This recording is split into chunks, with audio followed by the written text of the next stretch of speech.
Shopfront or online, it's hard to imagine a good business without good customer service.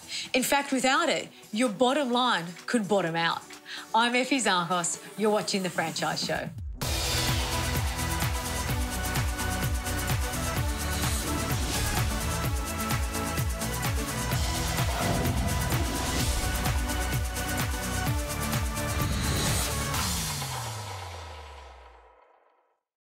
On a daily basis, it's not uncommon for a business manager to deal with compliance issues, customer service resolutions, and general complications. Now, Lainey Atkinson may only be young, but as a young protege of a successful family-run Donut King franchise, she's already developed a fantastic handle on running and ruling small business operations.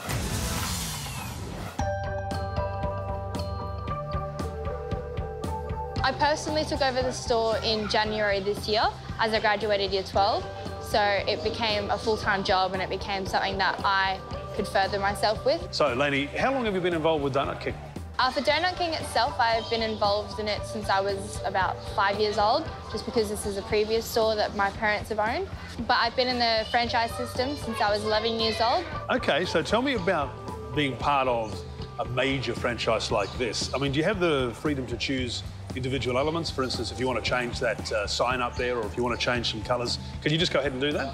Because it's a franchise store, you have certain rules and regulations in which you have to follow, such as uniform, menus, marketing processes, and how you market things. You really want it uniform and consistent between each Donut King that you visit. So when you go to a Donut King, you expect a certain service. So then when you go to another one, you still expect the same kind of service. So we're all compliant with one another. OK, so someone comes to you as a 15-year-old. How do you ensure they understand compliance? What do you do? Personally, I sit them down, I get to know them as a person and understand where they're coming from, and I go step by step. So I show them through milkshakes, hot dogs, and I run it routinely. And I go, OK, now I've made one and I've showed you, you go ahead and make it yourself. So I give them the opportunity to show that they can do it and that they are competent in doing it. And I do that for everything. OK, so tell me, is there a compliance check or what happens? Yes, every quarter we have people come into the store, but it's always the one same person that comes in and checks that your store's complying. So they go through health and safety issues, they go through equipment, they make sure everything's tagged, tested, they go through everything that you could possibly think of. And because it is a food store, everything has to be rectified within 24 hours of it, or as of immediately, if it's possible. And they do help us to do that. They don't just tell us what we're doing and how to fix it. They tell us, this is how we're going to do it, here is how I'm going to help you, and we're going to achieve this within the next 24 hours. So really, it seems like that is part of the whole support basis of Donut King for you.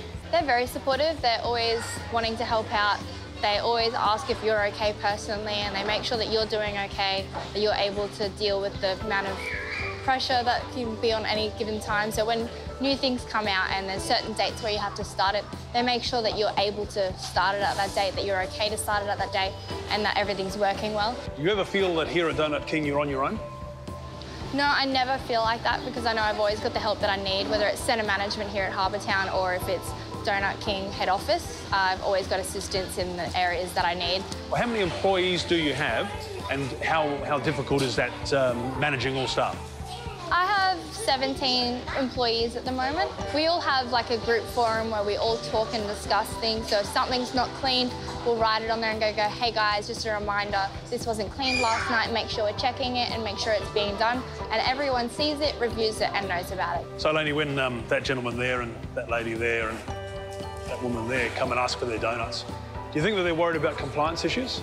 I don't think he has to worry about it, because of the service that we provide is so well put together. It's the least of their problems, because we're positive, we're enthusiastic, we're always happy to help, and we're always there for our customers. I'm only guessing, but I can imagine they're probably focused on those donuts. Those donuts, most definitely, especially our new range, which is great. It's like many things in life. If the rules are being followed and the regulations are in place, you hardly even notice. It's kind of like, well, a cameraman. You really don't know they're there. But here at Donut King, if the compliance issues are all being taken care of, the customer will never even know. Coming up next, how do you recover from a previous rough business ride? You learn from it, create a new successful business, and share those helpful tips with us. You're watching The Franchise Show.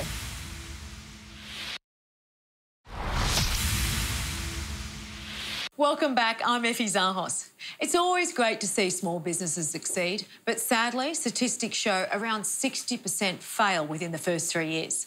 However, as Jasmine has found out, if operators can identify and rectify potentially devastating issues early, success may just be around the corner. Oh, nice. She's lean, keen, and one heck of a PT machine. 3, 2, and you're done. Good.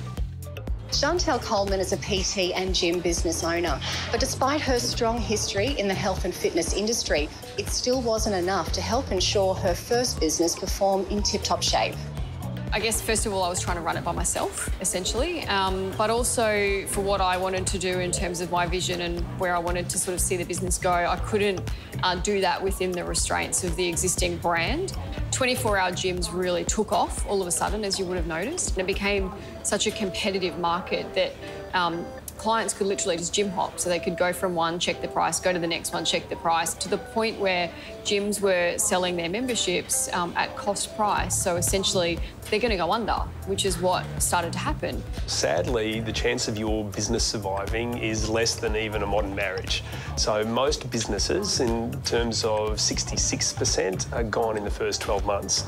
And if you're one of the survivors of that, then within 5 years, 60% of those businesses will be gone as well. Business advisor Bruce Sullivan says while it can be risky business working for yourself, it is possible to prove the stats wrong and build a strong foundation from the get-go. Look, I think the first piece of advice is if you're in a system, pay attention to the system. How's the cash flow? Do you have enough? Are you spending too much? Are you paying your GST? Are you getting good financial advice? Not just every 6 months or 12 months, but weekly. The other thing to be ready for as a business owner is feedback. Are you open, willing to take it on board and make some changes? Put the ego away, and I think that's just as important if you're on your own as well. Well, Chantel, obviously the gym looks amazing. How did you turn it around? A couple of things. So the first one was a decision to invest quite heavily in the business and in ourselves. So engaging a business development company and just getting lots of mentoring and guidance. The second one was realising that we had to rebrand. When you're in such a competitive market, and particularly set up as a franchise, you have to get your branding right. Whenever I make a decision, I question, is it different enough? You know, things like the art that we've got on the walls, for example. The third thing we did was conduct a branding workshop where we engaged a selection of members. We went through that process of creating our identity and our vision, which we were then able to move forward with as a community. We needed to put ourselves out of that competitive strip and put us in a position where people didn't automatically come to us just for price. And what happened as a consequence is we rarely get asked for pricing anymore. People come in and actually want to know what we do. When you run a small business, working 7 days a week is normal, and working long days is also normal. So there is some sacrifice there in the early days. Not all businesses die. Some go on and have amazing, beautiful lives, and that can be the same for you as well. Good job. Good session. Well done, Beth. Do you want more information about today's show? Well, you'll always find it at our website, thefranchiseshow.com.au.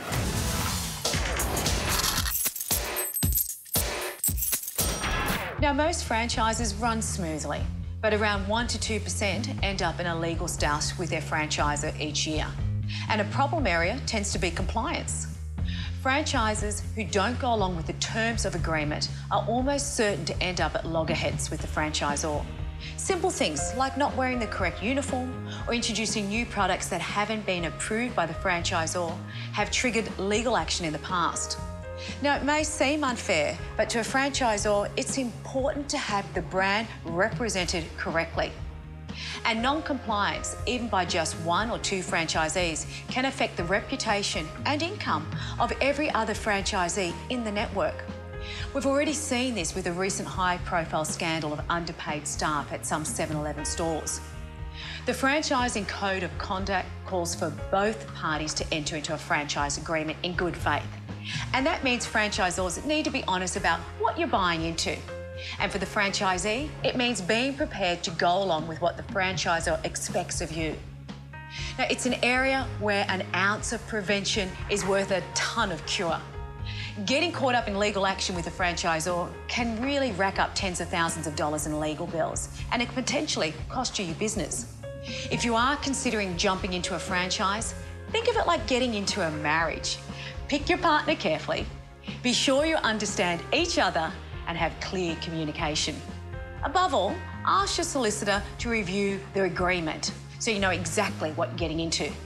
Virtually all franchisors recommend doing this. Franchising is a proven business model, and you'll find out more after this break. This is The Franchise Show.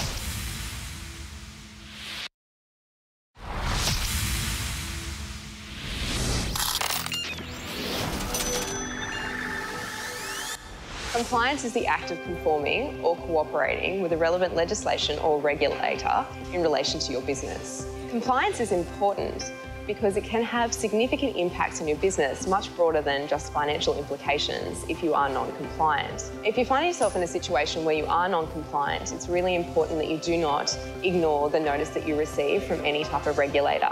You should always respond, and if you need assistance, always contact your industry association, your lawyer, or a relevant business advisor to gain assistance in responding appropriately to that documentation. Depending on what legislation you find yourself non-compliant with, there can be implications including significant civil penalties or fines, and in some instances, imprisonment. If you're ever in doubt regarding compliance, there are a lot of government fact sheets that are available online, and you can always contact your industry association for more assistance.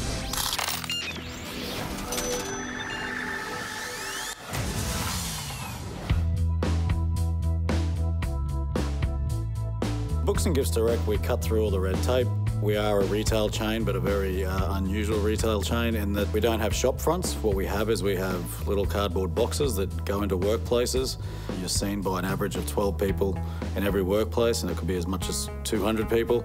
We're in 50,000 of these locations, and I think when you talk retail in this day and age, particularly in Australia and New Zealand, no one can claim to be in 50,000 locations, and it's just a really neat sort of system we have going where 200 loyal and committed franchise owners operate around every pocket of Australia and New Zealand, and they go into workplaces every day and speak to the people, talk about the product they have in their box and hand deliver it into the hands of the customers. Look, our business model is no different to any other franchise model. I suppose the key difference in buying an established business versus a business you have to start from scratch is the opportunity for immediate income, but also to see the history of that particular business. We've recently launched our new website, which will enable our business to reach more customers, therefore providing more sales to our franchisees. The customers can place their order through their workplace or online. Their order will be delivered direct to the workplace within the next 2 weeks. On a daily basis, our franchisees and distributors will service 35 plus customers with a display box which features up to 10 items, mostly books, children's books and gift lines, and sometimes we'll even have novelty toys. There's no prior franchise experience required. Basically, anyone who's motivated, energetic, or can be customer focused is very suitable for the job. In my 7 years of experience in this business, the two major challenges are the physical aspect of our business. You are carrying books around, heavy items, gift items, in and out of your van. But secondly, people have to have the confidence to prospect new customers because this is a simple business. The more customers you service, the more potential money you can make. So if you don't have the confidence to go out and approach new customers, then you're not going to grow your business. It may suit someone who's a young single wanting to kickstart a career for themselves, or a mature couple who are still enthusiastic to work. The thing that attracted us most was the model of the business. It allows us to grow the business the way we want to grow it without having a boss telling us how to do it or when to do it. Working with Books and Gifts Direct in this franchise enables us to be more versatile. We're not locked into an office 9 to 5. We can work across a different time frame, which allows us more versatility in our lifestyle. Being a Books and Gifts franchisee is certainly not a boring job. You're not going to the same office every day. You're actually going to different workplaces and meeting different people on a daily basis. We believe our model appeals to young people on the basis that it's a low-cost entry. No capital costs other than the cost of your mobile phone. You need a van, but there's no rent. You only pay for stock if you sell it. And also, this may be the big opportunity to build up a business that you could sell in the future. It could be the stepping stone for a much bigger franchise or a bigger business. We provide an initial induction day prior to commencement. Then there is ongoing on-road support. We have state conferences yearly, and then biannually there is an international conference whereby the franchisees can then network with franchisees from other states and hear all of the latest information from our head office. There's no doubt the Franchise Code of Conduct has brought a lot of professionalism to our industry. The fact that potential franchisees can now access a disclosure statement gives them an opportunity to not only look into the business model, but also importantly, look at the financial and legal stability of that business. And it gives them a big opportunity to do their own research prior to making a decision to buy a franchise. After the break, what's your policy on customer feedback and complaints? Stay tuned. The Franchise Show will be back shortly.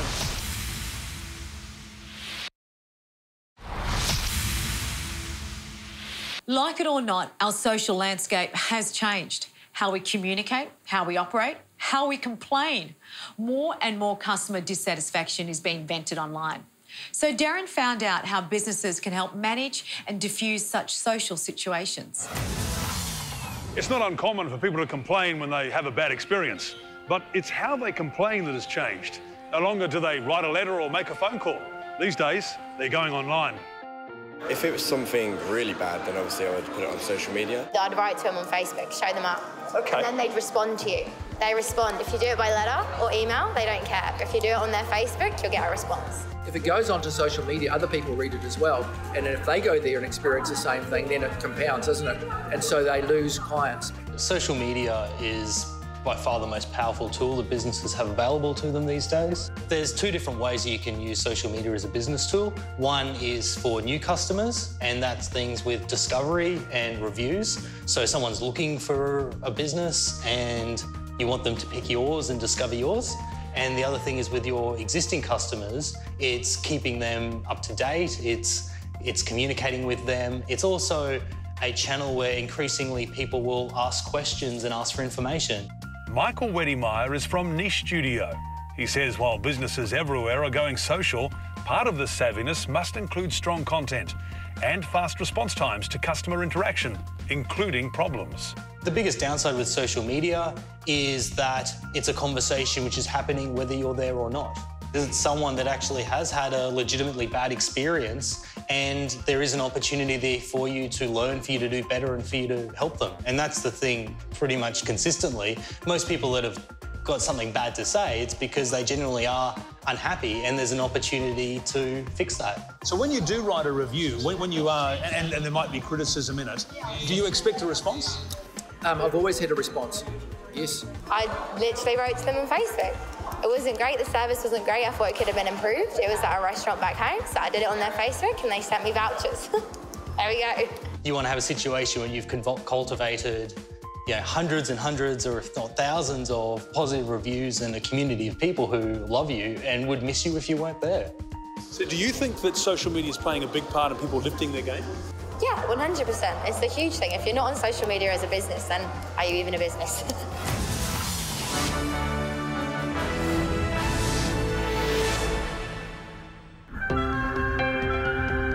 The Coffee Guy is a great product. I believe in the coffee. I love that coffee. So it's an easy sell for me.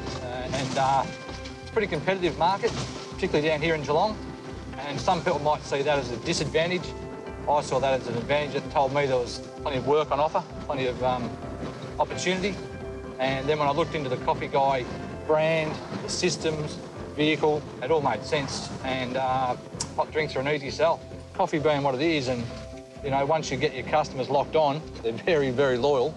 That's a great part of the business because we see each other virtually every day. I have the same run pretty much every day except for Friday where there's 1 or 2 extras. And I have the same customers I have done for 2 years, really. Yeah, well, I suppose one of the advantages of being a mobile franchise is that you can get involved with some of the biggest names in town, and there's no one bigger in Geelong than the Cats. Good work, mate, good work. You're up and about still. That result was good for you. From my perspective, I think this business suits me perfectly because I enjoy the process of making coffee, I enjoy being around people, I enjoy having a laugh, and that's 3 of the main things within this business, I think.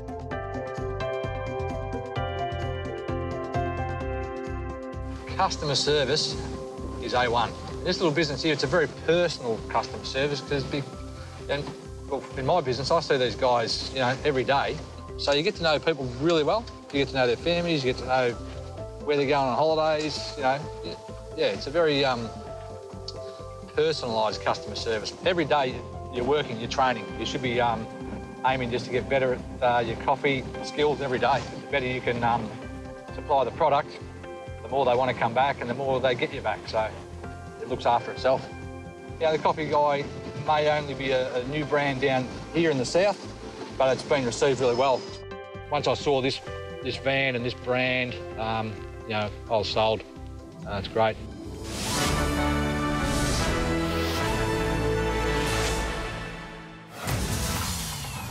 If you're considering jumping into a franchise, think of it like getting into a marriage. Pick your partner carefully. Be sure you understand each other and have clear communication. I'm Effie Zahos and the team and I look forward to seeing you next week.